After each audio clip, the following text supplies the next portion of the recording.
Hello, it's Rashmir here. So I was at dinner with friends the other evening, and of course the topic of Russia and Ukraine came up. How could it not? And one of the comments that somebody made, just sort of an off-the-cuff comment that then got kicked around and bounced around a little bit, with a lot of people agreeing and concurring, was that somebody should just take Putin out. Now, if you don't know what that phrase means, essentially it means someone should just assassinate him, right? Get rid of him. Let's get him out of the equation because clearly he's the problem.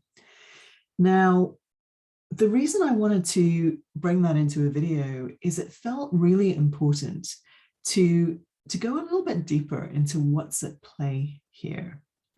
Now, I'm not calling that person out for having that thought. Frankly, I've had that thought myself earlier in the conflict.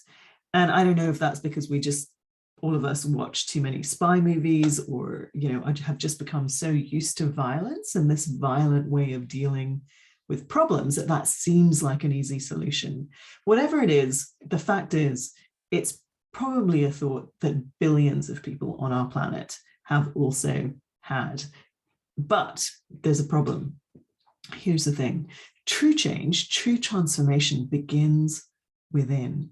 I forget who it was, but many people I think at this point have said, we can't have peace in the outer world until we have peace within ourselves. And similarly, until we are willing and able to change ourselves, we're not going to be able to change these more complicated scenarios in our world that involve more than just ourselves. So for me, what's really interesting about that comment is that it's actually shining a light, right? It's shining a light on a way in which we each contribute to some of the challenges that we have in our world by not taking a look at ourselves, by not doing our own inner work, by not rooting out and addressing any areas of conflict and violence within us, or any parts of us that are just looking for the easy solutions that try to eliminate a problem without really tackling the problem or looking for ways to move beyond that problem because there's information in what's going on right now. So I'll pause soon on this, but what I hope you're taking away is that, look, we all have these kinds of thoughts from time to time, but let's use them to begin to change ourselves. And through our conversations and how we engage and what we share with others, to also influence and inform and catalyze change in those around us. Because until we all change, these kinds of situations are going to continue cropping up in our world.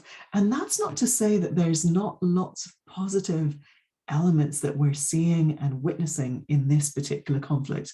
We are, right? The unified stance pretty much in Europe against the Russian invasion of Ukraine, the call and reinforcement of peace as something that we collectively want. These are really good things. Now, there's questions, of course, around some of the bias and the coverage and the way sort of people that aren't white are being treated.